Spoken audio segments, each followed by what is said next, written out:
brother. Shane comes. Oh. You got to go here. Good? Yep. Whew, good morning. I am Ann Williams Isom. I'm the Deputy Mayor for Health and Human Services. I hope my pastor is not watching this because I'm supposed to be in church. But clearly, the Lord was with me this morning because I got here 5 minutes before time with all this traffic. Thank you for the amen. I am here this morning with the Mayor, the Chief Housing Officer Jessica Katz, Commissioner Gary Jenkins, Shams DeBaron, and our elected official brother and sisters for this very important announcement this morning to talk about some additional supports that we are doing for people so that they can be on their journey and on their way to permanent housing. This administration has made significant investments in this issue, proving, and Mayor Adams says it to us all the time, this is one of his priorities and something that's very important to him. So with that, I hand it over to Mayor Adams. Thank you. Thank you. Thank you so much, Deputy Mayor, and to my colleagues in government who have joined me today. Clearly an issue that's important to all of us. We hear it all the time about housing those who are our brothers and sisters who have fallen on hard times.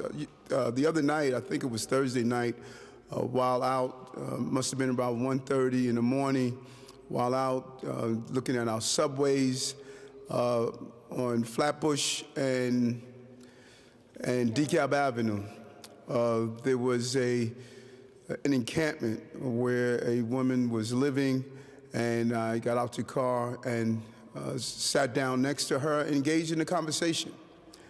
And it was clear that she needed real mental health support. And she did not want to be there. She didn't trust in the system. She stated that, you know, to have the mayor of the city of New York sit down and talk with her to show real concern. It was important that we at least engage her in a real way and let her know what her options were. And she is symbolic of what I see all the time as I move around the city and stop and talk with those who are living on the streets. And oftentimes, if you don't speak one-on-one with them on the ground, you're not going to resolve this on the ground. You can't resolve it just by being here in the sterilized environment of City Hall and think that's the answer. And no, it's not. That is why I am talking to those who are homeless at 2, 3 in the morning. That's why we're doing the End of the Line program. When you look at the numbers, that first week, I believe we only had 22 people we talked to go into shelter. But after building trust, we're now up to 700 people. 700 people we were walking by every day in our city took us up on the offer of looking at the brochures that we're showing them, showing what the shelter system is looking like, having Gary out there, seeing him out there 2, 3 in the morning, talking to people, being at the end of the line 5, 6 a.m. in the morning, on the ground, talking to people, trying to resolve this issue. So it's easy to sit back and say, there's some miracle that's going to change this. No, this is consistent, hard work, and we are willing to do it. We're willing to roll up our sleeves and get this done, and we're asking everyone to join us. In a few weeks, we're going to be announcing an initiative with Norman Siegel that's going to involve hundreds of volunteers. We are going to meet people where they are, and we're going to build trust. You can't do this without trust. It can't happen, and that is what we're doing. That's why we went from 22 to 700 people. That number should resonate. Those who said we couldn't do it, it's not possible, we're proving them wrong every day, and we continue to use the term that has become connected to our administration, historic. What we are announcing today is the largest investment in the city's history in support of vulnerable New Yorkers experiencing homelessness on our streets and subway. the largest investment in city's history. We say that over and over again, over and over again. Come on. You know, and for some reason, that historic part never makes it into the story. Come on. You know, but we're going to continue to do it. $171 million a year, beginning in fiscal year 2023. Now, this is not a one and done. This is baseline. That every year this is going to happen. The funding will include expanding outreach efforts and connect those in need to specialized resources. We didn't discover this on our own. We spoke to the advocates. We spoke with Sham. We spoke with those. We had a meeting last week. First time where homeless and formerly homeless people sat down with our chief housing officer to give us the ideas as we continue to expand on what we are attempting to accomplish. This funding will help expand these efforts, including safe havens, stabilization beds, and drop-off centers. The things that people have stated constantly, these are the things you need to do. So now here's the partnership. Every elected official, every advocate that states we want these types of beds, we're saying to them, join us. You know, join us. We're not going to oversaturate one community with the beds that we're looking for, because we have done that historically. We're not going to do that. This is a New York City's problem. So the New York City must ensure that this has happen correctly. And so we're making sure that we have safe spaces for New Yorkers to live, to heal, and to be cared for. The investment will help fund 1,400 low barrier haven and stabilization beds, bringing the total up to 4,000. Now, previous administration talked about these beds. We are funding these beds, which is a big difference. It's a difference between articulating on the needs of people and then allocating the money to give the items that are needed for people, and that's what we're doing. 4,000 beds, and this is how we help people get second chances. And we know what happened during the pandemic. People were traumatized. They lost their jobs. They're dealing with mental health illnesses and issues. We need to create a wellness embrace city where we embrace the totality of wellness for all New Yorkers, and that is what we're going to do. The pandemic aggravated these mental health issues, the medical issues. That woman that I communicated with last week should not wait until her chronic disease reaches a crisis moment to fill our emergency rooms. We need to be there for her prior to that to give her the wraparound services she deserves. And for too long, we have not done that. Government has abandoned them, and we know it's wrong to do so, and we're going to move it in the right direction.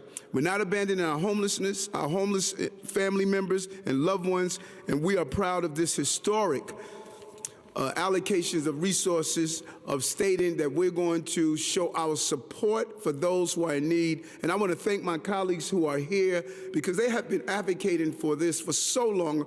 Gail Brewer, during my days, and we were borough presidents together, she talked about this. Julie Menon, and how she has leaned into, Councilwoman Ayala, and how she has leaned into this. These are our partners, and we're proud to have them here today. I heard you. We're allocating the dollars to get this done correctly, and this is only the beginning. There's so much more we're going to do and consistently do. We're not going to just leave people living in the state that they have been living in for so long. It's imperative for us to take action. We're taking action, and we are allocating the resources with it as well. I thank you so much, Deputy Mayor William Isom, and trust me when I tell you, your pastor is saying amen right now. Amen. Amen. Oh, that's a good one. All right, now I'd like to bring up my sister Jessica Katz, our Chief Housing Officer. Thank you, Deputy Mayor Williams Isom, and thank you, Mayor Adams, for your commitment to new and better solutions for our housing needs. This is a critical investment that will get us closer to the end goal, permanent housing. All too often, we talk about homelessness and our housing issues as though they are separate. I want to be clear that homelessness is a housing issue, which is why I am here today. We cannot solve the homelessness crisis if we do not have places where people are safe and supported. If someone wants help but is struggling with addiction or mental health issues, we need to make it easier to get services, not harder. For too long, we've required people to jump through hoop after hoop, which often means that those who need the support the most fall through the gaps. Today's announcement is the type of progress we need to stop this. I want to thank the elected officials who are here today, sincerely, the ones who are here and many others across the city who understand it to their core that the New Yorkers who are experiencing homelessness are just as much their constituents as anyone else and who are standing by us here today. I also want to thank those with us today who have experienced homelessness for coming and sharing your stories. You know better than anyone what the issues are and how we can do better. And I'm so grateful for your partnership, because having those who have faced homelessness at the table means we aren't talking about the people we need to serve, but having a conversation with them. Come on. This will only make us better prepared to help New Yorkers who are still facing this crisis. Mr. Mayor, thank you again for your commitment to this issue. This is a truly important moment. Thank you. For many of us in this administration, this is not just a job. For many of us, this is our life's work. With that, I'd like to bring up someone who this is his life work and who takes this issue in particular very seriously, the Commissioner for the Department of Social Services, Mr. Gary Jenkins. Thank you, Deputy Mayor. Deputy Mayor, thank you, Mr. Mayor, for your vision and your leadership. As stated, I'm Commissioner Gary Jenkins from the Department of Social Services, and it is so wonderful to be here today. Today is a good day. Yes. Because today we get to announce the largest investment made by any administration to street outreach and targeted low barrier programs. This investment is going to help support some of our most vulnerable New Yorkers experiencing homelessness on the streets and subways, and will provide them necessary shelter and services. Having personally spent time growing up in our shelter system, I know how critical it is that we invest in our bed capacity so that we can assure New Yorkers that there is a warm place to rest their head if they are experiencing unsheltered homelessness. And I am so excited to bring these resources to our 5 boroughs. Today, we get to help our most vulnerable New Yorkers. Today, we are coming together as a community. And today, we are delivering an investment in their future, our future. My agency is on hand to help in any capacity to ensure that all New Yorkers are being assisted and supported. And I want to take the opportunity to thank all of the elected officials, especially the ones here today. I'm looking forward to working with you and being a partner as we address homelessness in New York City. Thank you.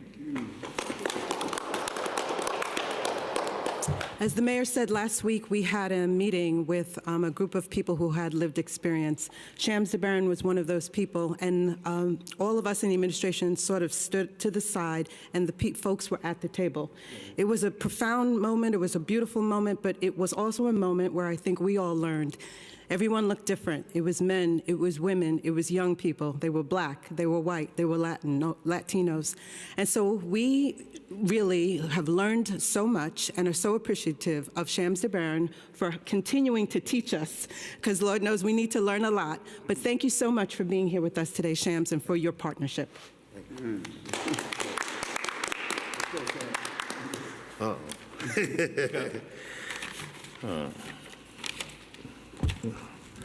Yeah, I'm not that tall, you know. Okay. Now I lost the teeth, so you know we working it out. So let me say this. First of all, for my brothers and sisters that have experienced homelessness, are experiencing homelessness, I do want to say that it's such an honor that it's beyond an honor. The fact that this administration has given us what the mayor promised when he was a candidate, a seat at the table. And it's not just, this ain't for photo ops or nothing like that. This is real. Like, homeless New Yorkers from different parts of the city came to City Hall and really contributed to what will become the housing plan for this administration. And that's historic. That's never happened, ever. And so we need to embrace that moment in history. We need to understand our power. Not too long ago, I was on a park bench. Not too long ago, I was riding those subways.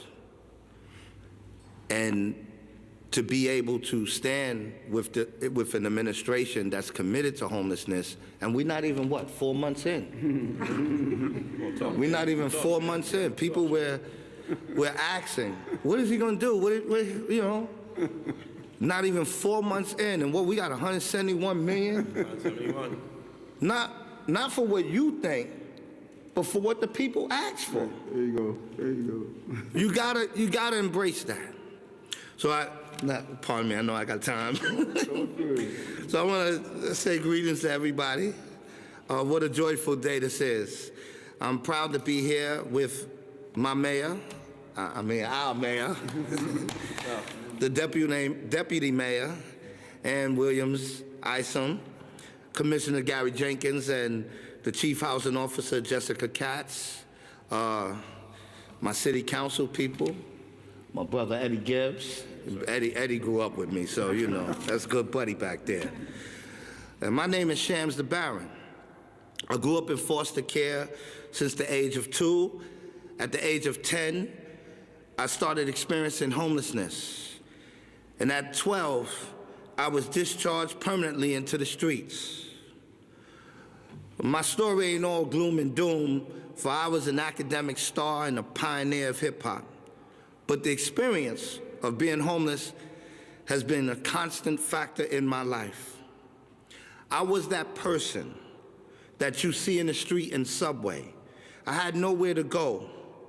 I did seek help, but help for me was hard to find. And I saw myself descend further into a place of disconnect. I felt the so-called system had failed me in their duty to protect and care for me as a child, and it created problems for me as I grew up into adulthood. I grew to distrust the system, like so many of my peers do. Yet today, I'm proud to say, it ain't gonna be like that no more. Not for me, and not for my brothers and sisters who are living in the streets. I said this before and I'll say it again. I'm not fighting for my brothers and sisters to be in the streets, to be on the subways, or to be in encampments. I'm fighting for them to be treated with dignity, respect, care, and compassion. I'm fighting to get them housed. But on that journey to housing, they'll have a better option than those congregate settings. I'm being nice today. Yeah. They'll engage with trusted people and be provided safe haven and stabilization beds with medical and mental health services. I'm here with the mayor and his administration applauding this historic funding, which brings the total number of these important beds and resources to over 4,000. That is a huge investment that means more people will be on the path to stability. And what I didn't know, Brother Mayor, is that this is every year. That's right, brother. Oh, now we're talking. Now we're talking. We need the support of all levels of government, from the federal, state, and the city. Right. We need that city council, too. We got hotels. We got to get them. Right. We got to change some of these zoning laws. We got to work with the state change some of these things. And our neighbors and residents throughout the city, you have to understand, being homeless doesn't make you a criminal. That's right. We are human beings. And if we're giving the proper access to services, then we can thrive in any community. I'm a testament to that. So I want to say that we're in crisis right now. Let's be clear, this is a crisis. I give our mayor props for addressing this crisis, which is decades in the making. Ending homelessness in New York City is not going to happen overnight. But I believe that if we all work together, rich, poor, black, white, I don't care what you identify as, if we all work together and help this administration, we will end homelessness. Like the mayor said, the end goal is housing.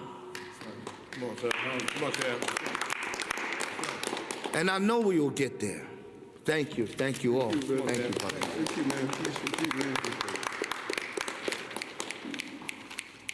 Ooh, we're getting a word this morning for sure. Next, I'd like to bring up the Deputy Speaker, Diana Ayala. We deserve credit for church because we're all going to get in trouble. Amen. We're all going to get in trouble. But thank you to the reporters that actually made it out here today, because I think that this is a really important subject matter. And I wish there were more of you here today, because it's that important that we should all be at the table. And so thank you for being here. I think that when you're looking at the face of homelessness, this is it, right? Shams is it. I am the face of homelessness. The first time I was homeless, I was 5. There was a fire in my building. I lived in the Lower East Side. I started as part of a domestic dispute that left my family and many others in my building homeless, including other family members. We benefited from the Tier 2 shelter setting and were, transitioned over to public housing just across the street. Second time I was homeless, I was 17 years old. I had a son whose father had been murdered. I was struggling, and I emancipated myself and ended up in shelter just not too far from here at Catherine Street in a congregate setting. It's very dehumanizing. It's very scary. I remember I cried the whole first 2 days that I was there. And people kept asking me, why are you crying? And I'm like, why wouldn't I? Why wouldn't I cry? Like, this is not where I envisioned myself. I think I deserve better than this. I have, and I've shared this story many times, of my brother who suffers from serious mental illness, who has been in and out of incarceration since he was 11 years old. He spent a lot of time in what we call solitary confinement. I call it the box. And that obviously, made his condition worse. He can no longer live in a congregate setting, and he has to live in a shelter because obviously he's not employed. He doesn't have employable skills, and he oftentimes is off medication. Our systems are really broken, and I don't think that people really understand that. As a sibling of a person with mental illness, I struggle. As an elected official, as a deputy speaker of this body, I struggle getting services for my brother, because my brother is an adult and my brother technically can make decisions on his own. And so oftentimes my brother is one of the people that is sleeping in the trains. And oftentimes my brother's sleeping in the park, because he does not feel safe sleeping in a congregate setting. And that's because his mental illness, right? Sometimes I want to strangle him, I'll be honest about that. He is annoying as heck. He can become a handful. And in that type of setting, it's very difficult to manage that. And so I just want to say that we're on the same page in regards to to how we get to a place where people are in a housing environment that they feel safe in, where they're receiving the services that they receive. And I'll further share that when I came into office, many of you know 125th Street, and I've spent, and Eddie, who's my neighboring assembly member, knows 8 years I've been working on 125th Street. I have a lot of gray hair under this to die. And when I die, on the record, I want 125th Street named after me. I got dibs for that. But I remember going there there and in the height of the synthetic marijuana, and we did a lot of work to clean up a lot of the conditions there. But then after we did that, about 80% of the population disappeared and a very small percent stood behind, and we wondered, well, these are the people that need the most intensive, care. And so I said, well, how are we going to treat them? And they said, well, we can't. We weren't doing nothing. And I said, what do you mean we're doing nothing? Well, we can't force them to go into a shelter, and we can't force them to go into a mental health facility, and we can't force them to seek substance use disorder, services. So, and it's a public street. They're not breaking the law. So as long as they're not doing anything, we can't do anything. They'll live there, and that's it. And I said, what? That's ridiculous. That is inhumane. It is the equivalent of leaving a child out on the street many times. Right. Come on. It is inhumane. And I've lost, obviously throughout the years, many of these people have become friends. I know them by name, and they have died on the street. They have died because they've been exposed to harsh weather. They have died because they have been sick and they had no idea that they were sick because they hadn't seen a primary doctor in years. So safe haven beds, stabilized beds, drop-in centers, they work. We know that they work. This is a meaningful investment. I am really excited to be here today, and I want to thank the mayor because I do agree that we cannot simply walk by and do nothing. And so this is a humongous, a step forward, and I thank all of the colleagues because this, I'm sure everybody here plays a role in this. So thank you all, and I look forward to budget handshake. Thank you so much, Deputy Speaker. It just reminds me the importance of stories and how stories can help you really see the issues in ways sometimes we don't want to get that close to them. So thank you so much for sharing that. Next speaker will be Assemblyman Eddie Gibbs. How you doing? Do I need to get on post? No, you good. Good morning, everybody. I changed my mind. I put in the request to have 125th Street named after me when I leave this earth, but my deputy speaker can have whatever she wants. In fact, you can have 116th Street too. It was the legendary Mahatma Gandhi who once said the true measures of any society could be found in how it treats its most vulnerable members. Often I'm reminded of this quote when I encounter people experiencing homelessness in our city. We all have an obligation to care for, serve, and to ultimately protect every New Yorker. People experiencing homelessness are certainly no exception. I applaud this historic, and I'm saying that word again, historic investment in resources and services to help this vulnerable population. And I know politicians like to throw around the word often, historic. But guys, we're talking about $171 million. When we are talking about $171 million that's going to help this vulnerable population, I cannot help but say the word historic, because this truly matters.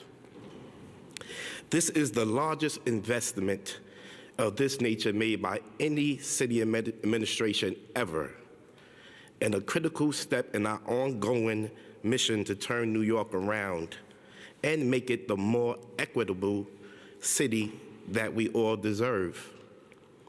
So, Mr. Mayor, I want to thank you for this game changer in addressing homelessness in our New York. I was trying to get to the Yankee game yesterday to get you a baseball bat because I wanted to present it to you today so you could continue to knock it out the park. All right. But we know what happened in Cleveland, so I can't do it, but I thank you, Mr. Mayor. Thank you, guys. Very good, Eddie.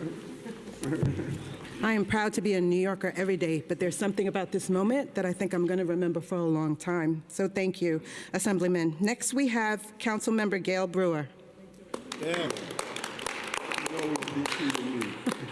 Thank you very much, Mr. Mayor, former borough president. And I am honored to be here today for a couple of reasons. First of all, you put together a great team to talk about housing. And that is half of the solution. The other half is knowing what to do. And I want to be really clear, from the Olivieri Center, which has been around since Councilmember Tony Olivieri and his family decided to name it after them, drop-in center, to recently touring an extraordinary safe haven run by CUCS on 14th Street, to supporting what I know Julie Menon, I think, feels the same way, East 91st Street, got a Riverside building, a safe haven, to my understanding, CUCS considering another safe haven. I already have several on the Upper West Side. That's what we need. We need stabilization beds and we need safe havens. Then, as time goes on, people, as the mayor indicated, come off the street and then they end up pushing, we all push with them, for affordable housing. We do need to get either the Kavanaugh bill or Carlina Rivera's bill to change the DOB so that we can go from, on the hotels, so we can go from hotel to rent stabilization. I don't understand why the hell we need this law, but we do. So the issue for me is this is absolutely the right way to go. We've all been talking about it for decades. The quality of these safe havens is extraordinary. I hope that people tour them and see. You end up with your own room, you end up with support services, you end up with maybe 18 months, and then you go directly to permanent supportive housing if that's appropriate. So this $171 million is doing the right thing. We just need to make sure that we find sites, and I wanted to agree with what the mayor said. Everybody has to take their share. They have to understand that when you have a quality nonprofit, I'm very picky about my nonprofits, right. But when you have a quality nonprofit building a safe haven or stabilization beds, it's an asset to your community. That's right. Thank you very much. Thank you. Thank you, Councilmember Brewer, and thank you for your longtime support of this issue. Another person who has been at the forefront of this issue for a long time, Councilmember Julie Menon. Julie. Thank you so much, Deputy Mayor. I cannot tell you how honored I am to be here today for this game changer of an announcement. And it is a game changer because we all know the crisis that is going on in our city. For so many of our neighbors who've lost their job, or they might have mental health issues or substance abuse problems, and now are experiencing homelessness. I want to thank the mayor for this incredible investment of $171 million so that 4,000 New Yorkers who are experiencing homelessness will now have a bed, will now have housing, will now have the kind of services that they need, mental health counseling, placement for jobs. This is so vital. As Gail Brewer mentioned, we are building a safe haven in my district on East 91st Street. It is an 88-bed facility. We are incredibly proud of that. And yes, every community needs to make sure that they are stepping up and doing the same. So thank you, Mr. Mayor, for doing this, and thank you to the administration. Thank you.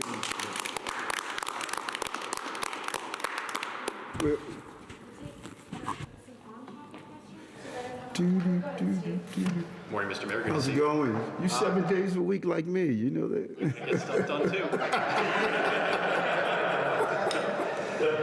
A lot of folks here referencing how difficult the fight often is to select a location, convince the community that this is an asset, as Councilmember Brewer said. How do you avoid fights like what we're seeing in Chinatown, like what we saw with the Lucerne on the west side? How do you kind of message that and see this to fruition? Great question. And what we are doing, information is key.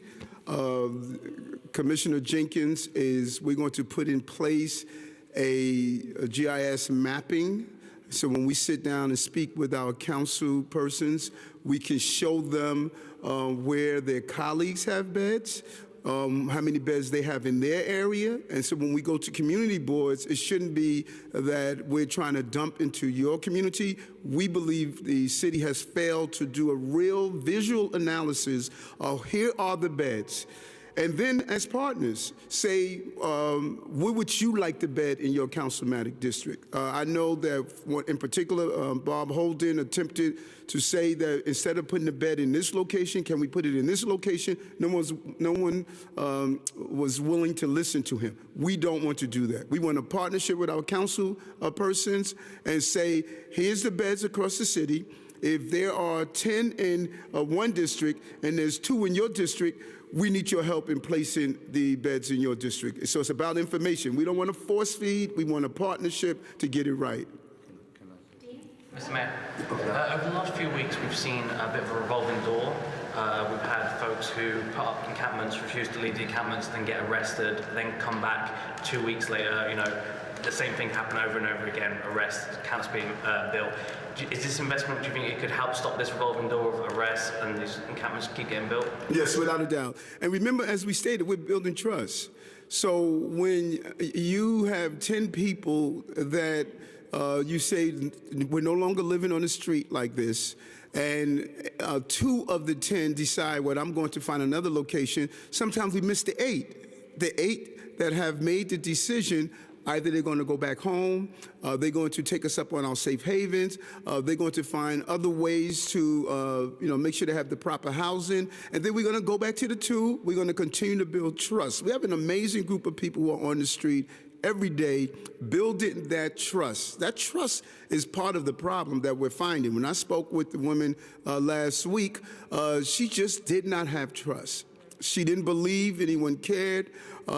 We have to do the one-on-one hard work of sitting down and having those conversations, and that's what the teams are doing at the end of the line. That's what they're doing on the streets. We are showing the compassion, the caring, and we have to rebuild the trust until we can get those 2 that state they are going to come and go back out. That's the goal. You want to say something? I heard somebody. Oh, I'm sorry. Sorry. I just wanted to say, to answer your question, forgive me, pardon me. Okay, brother. But I think one of the things that is very important is in the Lucerne situation was the fact of community engagement. And I think in the previous administration, there was not enough community engagement prior to bringing homeless New Yorkers or even supportive housing into certain communities. And I think the difference now is that there's more of a desire to reach out to communities on all sides of the table and respect the differing views and be able to engage in order to show the value that, say, for instance, a safe haven, a stabilization bed presents to each community. And so even in a place like Chinatown, I know that there's serious engagement within the community to show them that there is value in having those type of so-called facilities in those places. So. Thank you. Thank you. I think we'll move to off topic. Yep. Okay, folks. Thank you.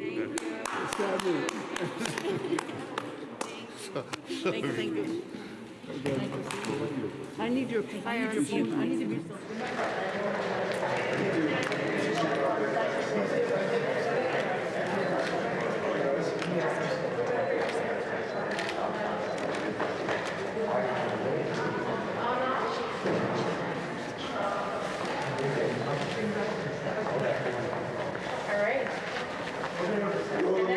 I guess this is flying solo.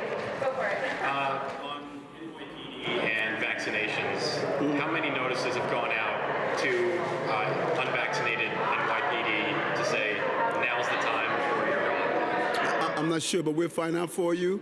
I know they started looking at the appeals, and they're making a determination based on the appeals, those who were accepted, those who were denied, but we'll get the exact number of how many notices went out.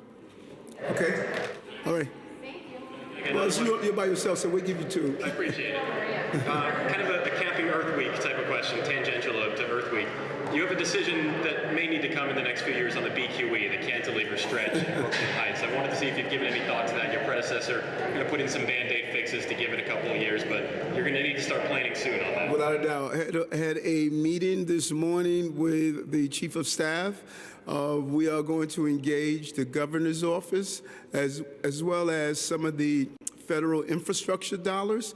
And last week I spoke with briefly Congresswoman Velasquez, who's also stating that, of course, part of the BQE runs through her district. She stated, let's put our heads together, because you're right. I think it's 2027. We have to make some drastic moves, and we were engaged this morning. This is definitely on our radar, but we need help from the federal government and state government to put the right package together, and everyone seems to be interested in doing so. Might look like? No, I'm excited. There's been a lot of recommendations, and I think there's some good ideas out there. Okay? Awesome. Thank you.